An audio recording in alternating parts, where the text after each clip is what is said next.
దేవుని వాక్యంలో నుండి మన మనసును గురించి కొన్ని ప్రాముఖ్యమైన అంశాలు మీకు జ్ఞాపకం చేయాలి అని ఆశపడుతున్నాను. ప్రతి మనిషికి మనసు ఉంటుందా ఉండదా? కొంతమంది మనసు పక్కన పెట్టేస్తారు కొన్ని పనులు చేయడానికి. చూడండి, మనస్సాక్షి లేకుండా ప్రవర్తించేవారు ఉంటారు. కొంతమంది కొన్ని పనులు చేసినప్పుడు వాళ్ళకి నిజంగా మనసు ఉంటే అలా చేసేవారు కాదు అంటారు. మంచి పనులు చేసిన వారిని ఏమంటారంటే మనసున్న మనుషులు అంటారు కదండి. మనసున్న మనిషి అండి, మంచి మనసున్న మనిషి అని కూడా మనం అంటూ ఉంటాం. అయితే దేవుని వాక్యంలో మన మనసు ఎలా ఉండాలో, మన మానసిక స్థితిని బట్టి మన జీవితం ఆధారపడి ఉంటుంది కనుక మన మనస్సు, మన మానసికమైన స్థితి, మన ఆలోచనలను గురించి పరిశుద్ధాత్మ దేవుడు చాలా వచనాలు బైబిల్ గ్రంథంలో వ్రాయించారు. కారణం ఏంటంటే మన మనస్సు మన స్థితిగతులను కంట్రోల్ చేస్తూ ఉంటుంది. చూడండి, ఒక వాహనానికి ఏ విధంగా ఒక స్టీరింగ్, ఆ డ్రైవర్ చేతిలో ఉన్న స్టీరింగ్ ఎటు తిప్పితే వాహనం అటు తిరుగుతూ ఉంటుంది. సో మన మనస్సు మనల్ని నియంత్రిస్తూ ఉంటుంది. మన మనస్సు ఎటు వెళ్తే మనం కూడా స్లోగా మన యొక్క యాక్షన్స్ కూడా, ముందు మన ఆలోచనలు ఎటు వెళ్తాయో దాని ప్రకారము మన యొక్క నడవడిక, మన యొక్క ప్రవర్తన, మన యొక్క అడుగులు కూడా వెళ్తూ ఉంటాయి. దొంగతనానికి వెళ్ళాలి అని ఎవరైనా ఆశిస్తే ముందు వాళ్ళకు ఒక ఐడియా వస్తుంది, మనసులో ఒక తలంపు బయలుదేరుతుంది. ఆ తర్వాత మనసులో వచ్చిన ఆలోచన ఒక క్రియగా మారి వాళ్ళు ఇంప్లిమెంట్ చేసి వాళ్ళ అడుగులు, తర్వాత వాళ్ళ ప్లాన్ ఆఫ్ యాక్షన్ కూడా వారి యొక్క ఆలోచనలను బట్టి ముందుకు వెళ్తూ ఉంటాయి. అలాగే విశ్వాస జీవితంలో కూడా మనము మన మనస్సు ఎప్పుడు దేవునికి మనం కనెక్ట్ చేసి ఉంచినప్పుడు, మన మనస్సు ఎప్పుడు దైవికమైన ఆలోచనతో నింపబడినప్పుడు, మన మనస్సు దేవుని ద్వారా నియంత్రించబడుతున్నప్పుడు మన జీవితం కూడా ఆటోమేటిక్గా దేవుని చిత్తానుసారంగా ముందుకు వెళ్తూ ఉంటుంది. 1 పేతురు పత్రిక 1వ అధ్యాయము 13వ వచనంలో ఒక శ్రేష్టమైన మాట మనం చూస్తాం. చూడండి, 1 పేతురు పత్రిక 1వ అధ్యాయము 13వ వచనాన్ని చదువుకుందాం. కాబట్టి మీ మనస్సు అను నడుము కట్టుకొని నిబ్బరమైన బుద్ధి గలవారై యేసుక్రీస్తు ప్రత్యక్షమైనప్పుడు మీకు తేబడు కృప విషయమై సంపూర్ణమైన నిరీక్షణ కలిగియుండుడి. మనస్సు అను నడుము కట్టుకొని, నడుము అనేది మనందరికీ ఉంది కదా. నడుము సరిగ్గా లేదనుకోండి, మనిషి కూడా స్ట్రైట్గా నిలబడలేం. కొంతమంది వృద్ధాప్యంలోకి వస్తున్నప్పుడు నడుము వీక్ అయిపోవడం వల్ల వంగిపోతూ ఉంటారు, చాలా ఇలా దిగి నడుస్తూ ఉంటారు. వాళ్ళకి పాపం ఇబ్బందిగా ఉంటుంది. కొంతమందికి డెలివరీ అయిన తర్వాత కూడా డాక్టర్స్ విమెన్కి బెల్ట్ సజెస్ట్ చేస్తూ ఉంటారు. నడుముకు ఆ బెల్ట్ పెట్టుకుంటే కొంచెం స్ట్రాంగ్గా ఉంటుంది, హెల్త్ కూడా బాగుంటుందని ఈ నడుముకు ఒక బెల్ట్ అనేది డాక్టర్స్ సజెస్ట్ చేస్తూ ఉంటారు. మనిషి నిటారుగా స్ట్రైట్గా నిలబడాలంటే, ఆరోగ్యంగా ఉండాలంటే, బ్యాక్ బోన్ కూడా చక్కగా ఉండాలంటే ఈ నడుము అనేది చాలా చాలా ప్రాముఖ్యం. అయితే దేవుని వాక్యం సెలవిస్తుంది, మనసు కూడా దేహంలో నడుము ఎలా ముఖ్యమో. ఇప్పుడు చూడండి, నడుము అనేది పై బాడీని కింద బాడీని కనెక్ట్ చేస్తుంది, అవునా కదా? పైన దేహాన్ని కింద దేహాన్ని కనెక్ట్ చేసేది నడుము. అలాగే విశ్వాస జీవితంలో కూడా మనస్సు ఒక ప్రాముఖ్యమైన స్థానాన్ని తీసుకుంటుంది. The mind plays a very important role in our spiritual life. మన ఆధ్యాత్మిక జీవితంలో మనస్సు ఒక ప్రాముఖ్యమైన స్థానాన్ని తీసుకుంటుంది. అందుకే మనస్సు అను నడుము కట్టుకొని నిబ్బరమైన బుద్ధి గలవారు. ఇంగ్లీష్ బైబిల్లో ఉంటుంది హ్యావ్ అ కంట్రోల్డ్ మైండ్ అని ఉంటుంది. కంట్రోల్ చేయబడిన మనస్సు అంటే కంట్రోల్డ్ థాట్స్ అన్నమాట. కొన్నిసార్లు చూడండి, నా మనసు నా మాట వినడం లేదు అంటారు. కొన్నిసార్లు కొంతమంది మాకు ఫోన్ చేసి చెప్తారు, సిస్టర్ మనసు అస్సలు బాగాలేదండి, ప్రార్థన చేయండి అని.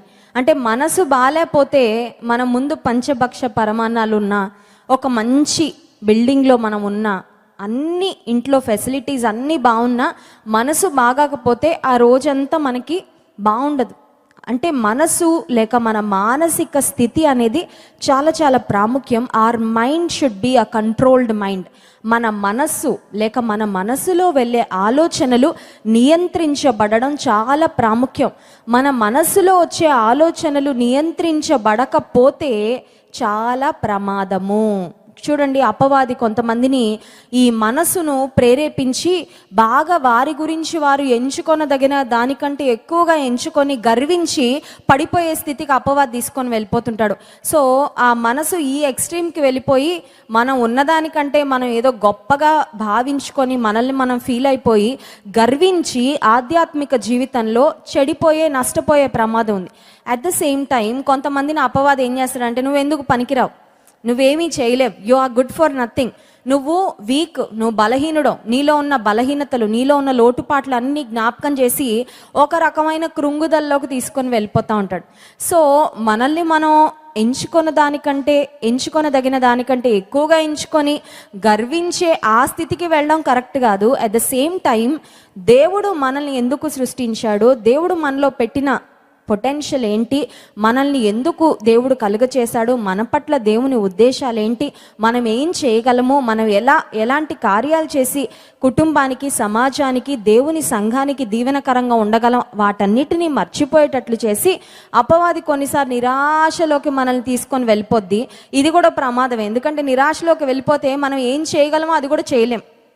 నేను ఒక చేతకాని వ్యక్తిని, నాకు మాట్లాడడం చేత కాదు, నాకు తెలివి లేదు, లేకపోతే నాకు సమయస్ఫూర్తి ఉండదు, నేను ఏది కూడా సరిగ్గా హ్యాండిల్ చేయలేనని ఎప్పుడైతే when we start losing hour confidence, మనలో ఉన్న ఆ కాన్ఫిడెన్స్ ఎప్పుడైతే పోతూ ఉంటుందో చేయగలిగినవో కూడా చేయకుండా అచేతనంగా మిగిలిపోతూ ఉంటాం. సో మైండ్ని కంట్రోల్లో ఉంచుకోవడం చాలా చాలా ముఖ్యం. ఈ ఎక్స్ట్రీమ్కి వెళ్ళినా ప్రమాదమే, మరొక ఎక్స్ట్రీమ్కి వెళ్ళినా కూడా ప్రమాదమే. So having a controlled mind, మీ మనస్సు అను నడుము కట్టుకోవడం చాలా ముఖ్యం. ఒక సమస్య వచ్చింది, ఒక శ్రమ వచ్చింది, అపవాది వెంటనే నీ మనస్సును కృంగదీసే తలంపుల్లోకి తీసుకొని వెళ్తాడు. ఈ వ్యాధి నీకు తెలుసా, ఇది ముదిరితే ఏమవుతుందో తెలుసా, వాళ్ళ ప్రాణం, మీ ఫ్యామిలీ మెంబర్స్కి వ్యాధి వచ్చింది కదా, వాళ్ళ ప్రాణం పోతే ఏమవుతుందో తెలుసా అని కొన్నిసార్లు మన మనసును అపవాది చాలా భయంకరమైన విధానంలో నెగటివ్ థాట్స్తో, భయంకరమైన ఆలోచనలతో మనల్ని బొంబాట్ చేసి మన మనసంతా కూడా పాడైపోయేటట్లు, మన మనసంతా వికలమైపోయేటట్లు, మనం నిరీక్షణ కోల్పోయేటట్లు, ఇంకా ఆ తర్వాత ఎలా ఉంటుందంటే పరిస్థితి ప్రార్థన చేయాలన్నా చేయబుద్ధి కాదు, వాక్యం వినాలన్నా వినబుద్ధి కాదు, ఒక రకమైన నిరాశకరమైన పరిస్థితుల్లోకి అపవాది తీసుకొని వెళ్ళిపోతూ ఉంటాడు. యవనస్తులను చూడండి, యవనస్తుల మనసును అపవాది ఇంకో రకంగా ప్రేరేపిస్తూ ఉంటాడు.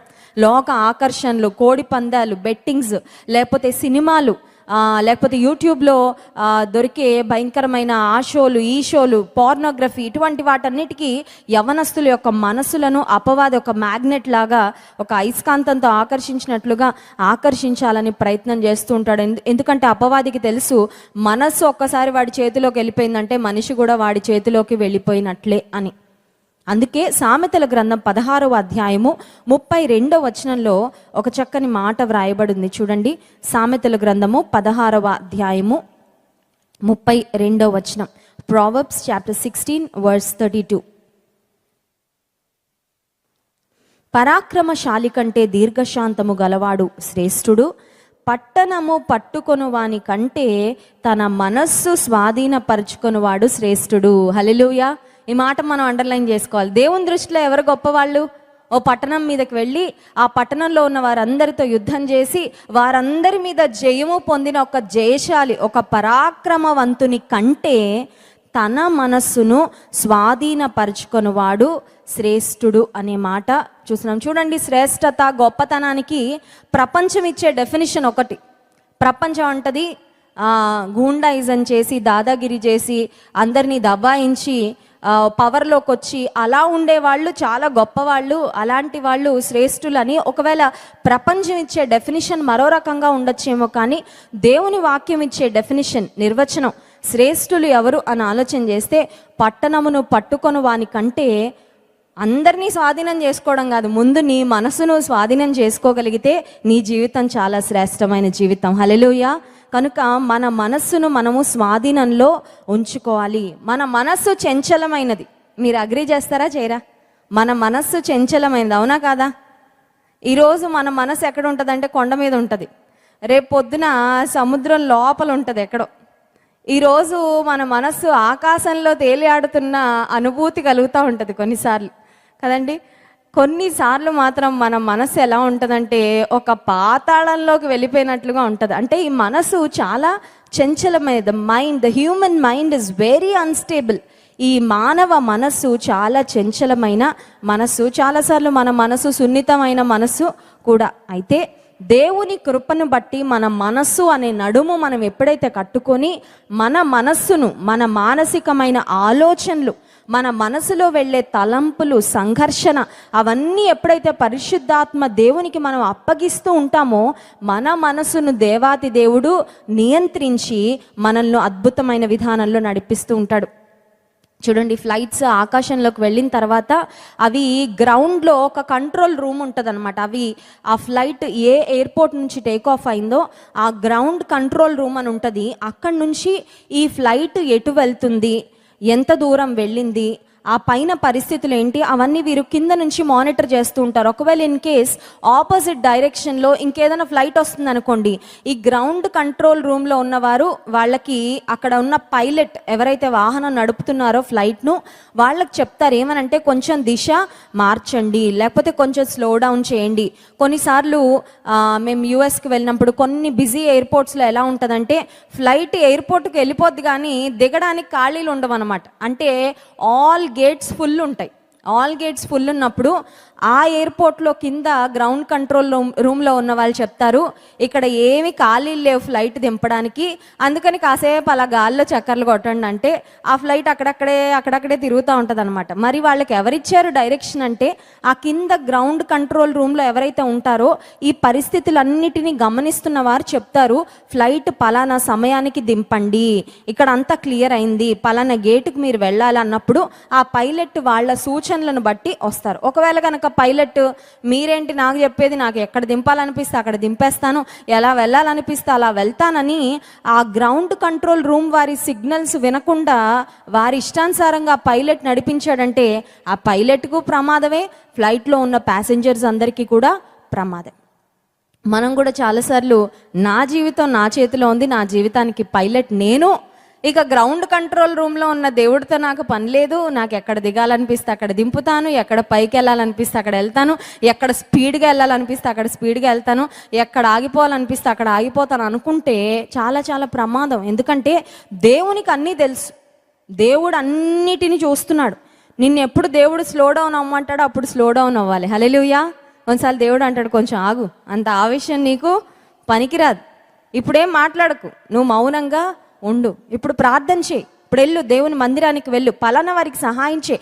పరిశుద్ధాత్మ దేవుడు మన మనసును నియంత్రిస్తూ ఉన్నప్పుడు ఆ జీవితం ఎలా ఉంటుందంటే అద్భుతంగా సాఫల్యవంతమైన జీవితంగా, ఆశీర్వాదకరమైన జీవితంగా ఉంటుంది. కానీ నా జీవితం నా ఇష్టం, నేను ఎలా వెళ్ళాలనుకుంటే అలా వెళ్తాను, దేవుడు చెప్పేది నాకు అక్కర్లేదు అని ఎవరైతే దేవునితో డిస్కనెక్ట్ అయిపోతారో వారి జీవితంలో మాత్రం ఖచ్చితంగా ప్రమాదమే.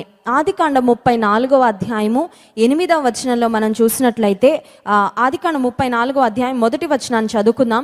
యాకోబుకు 12 మంది కుమారులు, 12 మంది కుమారుల మధ్యలో ఒక్కగానొక్క కుమార్తె పుట్టింది. ఆ కుమార్తె పేరు డీనా ఆ అమ్మాయి.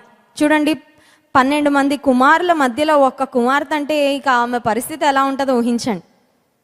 12 మంది కూతుర్ల మధ్యలో ఒక్క కొడుకున్నాడు అనుకోండి, వాడి పరిస్థితి ఎలా ఉంటుంది? మహారాజు ఎలా ఉంటుంది కదా. కాలు కింద పెట్టనివ్వరు, ఒక్క మాట తిట్టనివ్వరు, వాడు ఎస్ అంటే ఎస్, నో అంటే నో, ఇంకా వాడికి ఎవ్వరు ఎదురు చెప్పరు. ఇప్పుడు దీనా పరిస్థితి ఎలా ఉందంటే మహారాణిలా ఉంది. కారణం ఏంటంటే 12 మంది అన్నదమ్ముల మధ్యలో ఒక్కతే కుమార్తె, ఒక మంచి కుటుంబానికి చెందిన అమ్మాయి, యాకోబు యొక్క కుమార్తె. అబ్రహాము, ఇస్సాకు, యాకోబులు అంటే ఆ వంశమే, ఆ ఫ్యామిలీయే ఒక బ్లెస్సెడ్ ఫ్యామిలీ, ఆశీర్వాదకరమైన కుటుంబంలో నుంచి వచ్చిన కుమార్తె. ఈ దీనాకు దేవుడు చాలా కృపిచ్చాడు. దీనాకు దేవుడిచ్చిన కృప ఏంటంటే దేవునితో సంభాషణ చేసిన, దేవునితో సహవాసం చేసిన తండ్రి ఉన్నాడు. తన తాత ఇస్సాకు, తన grand father, great grand father అందరూ దేవునితో నడిచిన వాళ్ళే, దేవునితో మాట్లాడిన వాళ్ళే. చూడండి, ఒక కుటుంబంలో దైవికంగా నడిచిన తాతలు ముత్తాతలు ఉంటే అది కూడా పిల్లలకు చాలా చాలా ఆశీర్వాదం. ఇప్పుడు దీనా చెప్పాలంటే ఒక బ్లెస్సెడ్ చైల్డ్ లాగా ఉంది ఆ కుటుంబంలో. ఎందుకంటే తన తండ్రి ప్రార్థనా పరుడు, తన తాత ప్రార్థనా పరుడు, ఆ తర్వాత గ్రేట్ గ్రాండ్ ఫాదర్ కూడా చాలా ప్రార్థనా పరులు. అంత మాత్రమే కాదు, వీరికి ఆస్తిపాస్తులకు ఏ విధమైన లోటు లేదు. సో స్పిరిచువల్గా బ్లెస్సడే, ఫిజికల్గా కూడా చాలా చాలా బ్లెస్సడే. కానీ దీనా జీవితంలో ఒక్క రాంగ్ స్టెప్ యవన యవనస్తురాలు వేసినట్లుగా చూస్తాం. ఆ రాంగ్ స్టెప్ వేయడానికి కూడా కారణం ఏంటంటే ఆమె తన మనస్సు మాట వినింది. చూడండి, ఆదికాండం 34వ అధ్యాయము 1వ వచనం. లేయా యాకోబునకు కనిన కుమార్తె అయిన దీనా ఆ దేశపు కుమార్తెలను చూడవెళ్ళెను. ఆ దేశము నేలిన హివ్వీడైన హమోరు కుమారుడు షెకెము ఆమెను చూచి ఆమెను పట్టుకొని ఆమెతో శయనించి ఆమెను అవమానపరచెను. వీరు ప్రయాణం చేసుకుంటూ వెళ్తున్నప్పుడు వారికి అక్కడ ఒక ప్రాంతం కనబడిందంట. షెకెము అనే ప్రాంతం కనబడింది. 18వ వచనం, 33వ అధ్యాయము 18వ వచనం చూడండి. అట్లు యాకోబు పద్దనరాముల నుండి వచ్చిన తర్వాత కనాను దేశములోనున్న షెకెము అను ఊరికి సురక్షితముగా వచ్చి ఆ ఊరి ముందర తన గుడారములు వేసెను. ఇప్పుడు షెకెము అనే ఊరి ఎదుట యాకోబు తన కుటుంబం అంతా గుడారాలు వేసుకొని ఉన్నారు. ఇప్పుడు షెకెము అనే ఊరును దూరం నుండి చూస్తుంది దీనా. తన మనసులో ఒక ప్రేరేపణ కలిగింది. అదేంటంటే అసలు ఆ ఊరు ఎలా ఉంటుందో, ఆ ఊర్లో అమ్మాయిలు ఎలా ఉంటారో, ఆ ఊర్లో పద్ధతులు ఎలా ఉంటాయో, ఆ ఊర్లో షాపింగ్ కాంప్లెక్స్లు ఎలా ఉంటాయో, ఆ ఊర్లో ఫ్యాషన్స్ ఎలా ఉంటాయో, ఆ ఊర్లో పరిస్థితులు ఎలా ఉంటాయో ఒక్కసారి చూడాలనుకుంటున్నానని. బైబిల్ గ్రంథంలో అన్ని డీటెయిల్స్ రాయబడలేదు, కానీ యాకోబు కుమార్తె అయిన దీనా షెకెము అనే ప్రాంతాన్ని చూడడానికి వెళ్ళినప్పుడు నేను అనుకుంటాను, బహుశా వాళ్ళ అమ్మ అని ఉంటుంది. ఎందుకమ్మా వెళ్తావు ఒక్కదానివే, సేఫ్ కాదు, తెలియని ఊరు, కొత్త ప్రదేశం, కొత్త ప్రజలు, వాళ్ళ సాంప్రదాయాలు, వారి స్థితిగతులు ఏమీ మనకు తెలీదు, నువ్వు వెళ్ళొద్దని బహుశా తల్లి చెప్పుంటుందేమో, బహుశా తండ్రి కూడా అనుంటాడేమో. కనీసం అంతమంది అన్నలు ఉన్నారు, అన్నల్ని తోడు తీసుకొని వెళ్ళున్నా తను చక్కగా క్షేమంగా తిరిగి ఇంటికి వచ్చి ఉండేది. కానీ ఓవర్ కాన్ఫిడెన్స్ అనమాట. ఈ రోజుల్లో చాలాసార్లు మనం దేవుని మీద ఆధారపడకపోవడానికి ఒక కారణం ఏంటంటే మనలో ఉన్న నాకు వచ్చు కదా, నేను చేయగలను కదా, నాకు ఎలా మాట్లాడాలో తెలుసు, నాకు ఎలా ఉండాలో తెలుసు, నాకు ఎలా నడవాలో తెలుసు, ఏమన్నా ప్రమాదం వస్తే ఎలా తప్పించుకోవాలో కూడా నాకు తెలుసు. చూడండి, కొన్నిసార్లు పిల్లల్ని జాగ్రత్త, నువ్వు ఊరికే జాగ్రత్త అంటావేంటి మమ్మీ, ఇదంతా నాకు తెలిసిందే, ఈ ఊరు నాకు తెలుసు, ఈ వీధులు నాకు తెలుసు, ఈ పరిస్థితులన్నీ నాకు తెలుసు, నాకేమైనా డ్రైవింగ్ రాదనుకుంటున్నావా, బైక్ మీద వెళ్తుంటే ఎందుకు ఊరికే జాగ్రత్త అంటావు అని. ఆ జాగ్రత్త అనే మాట కూడా నచ్చదు కొన్నిసార్లు పిల్లలకి చెప్తూ ఉంటే, యవనస్తులకు. కారణం ఏంటి అని ఆలోచన చేస్తే కాన్ఫిడెన్స్. అంటే మాకన్నీ తెలుసు, మేమన్నీ చేసుకోగలము, ఏమైనా ప్రమాదం వస్తే ఎలా తప్పించుకోవాలో కూడా తెలుసు. దీనా కూడా ఒక యవనస్తురాలిగా ఉంది. యవన కాలంలో మనసు చాలా చంచలమైన మనసు, ఆలోచనలు కూడా ఎటు పడితే అటు గాలి కొట్టుకుపోయినట్లు మనసు అటు ఇటు మరి కొడుతూ ఉంటుంది. దీనాకెందుకో వెళ్ళాలనిపించింది షెకెము అనే ప్రాంతానికి. తల్లి బహుశా చెప్పుండొచ్చు వెళ్ళకమ్మా అని, తండ్రి చెప్పుండొచ్చు వెళ్ళకని. అన్నదమ్ములు వారిని ఎవరైనా తీసుకొని వెళ్ళినా బాగుండేది, నాకు ఎవ్వరు అక్కర్లేదు, ఎవరి తోడక్కర్లేదు, నేను వెళ్తాను, ఒకసారి అలా చూసేసి వస్తాను అంతే, ఆ పట్టణాన్ని, ప్రజలను, పరిస్థితులను ఒక్కసారి చూసి వస్తాను అని వెళ్ళింది. ఈ అమ్మాయిని ఎవరు చూడకూడదో వారి కంట తాను పడింది. ఆ యవనస్తుని పేరు కూడా షెకెము అండి, హమోరు కుమారుడైన షెకెము. ఈ అమ్మాయిని పాడు చేశాడు. ఈ అమ్మాయి యొక్క క్యారెక్టర్, ఈ అమ్మాయి యొక్క కన్యత్వాన్ని పోగొట్టుకుంది. ఆ తర్వాత మనందరికీ తెలుసు, బైబిల్ గ్రంథంలో మనం గమనించినట్లయితే సిమియోను, లేవి అనే ఇద్దరు సహోదరులు, యాకోబుకున్న 12 మంది కుమారులలో దీనాకున్న 12 మంది సహోదరుల్లో ఇద్దరు సహోదరులు వెళ్ళి హమోరును, షెకెము కుటుంబాన్ని, ఆ ప్రాంతంలో ఉన్న చాలా మందిని నరహంతకులుగా మారి వారిని చంపి వచ్చినట్లుగా మనం చూస్తున్నాం. తన అన్నలు ఇద్దరు భయంకరమైన నరహంతకులుగా మారడానికి, ఆ షెకెము అనే ప్రాంతంలో అనేక మంది చనిపోవడానికి ఈ యవ్వనస్తురాలి యొక్క చంచలమైన మనసులో నుండి వచ్చిన ఒక్క ఆలోచన అంత గొప్ప నష్టాన్ని తీసుకొచ్చింది. ఎందుకు ఈ మాటలు చెప్తున్నానంటే, మన మనసు ఏం చెప్తే అది మనం వింటే మాత్రం ఖచ్చితంగా ప్రమాదమే. కొంతమంది చూడండి, ఆ పని ఎందుకు చేసామంటే, ఏమో అండి నాకు అలా చేయాలనిపించింది, నా మనసుకు అలా తోచింది, అందుకే నేను అలా చేశాను. కానీ దేవుని బిడలంగా మన మనసు చెప్పే మాటలు మనం వినడం కంటే దేవుడు ఏం చెప్తున్నాడు, దేవుని వాక్యం ఏమి చెప్తుంది, నా మనసులో వచ్చిన ఆలోచనలు దేవుని వాక్యానికి తగినవా కాదా. నా మనసుకు ఒక ఆలోచన వచ్చింది, కరెక్టే, మన మనసుకు వచ్చే ఆలోచనలే మనం చేస్తాంలేండి, ప్రక్కన వారి ఆలోచనలు కాదు.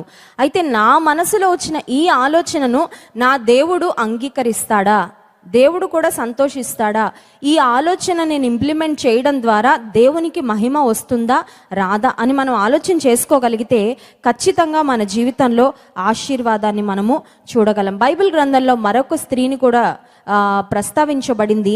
ఆమె కూడా తన మనస్సులో ఒకటి ఆలోచించిందంట.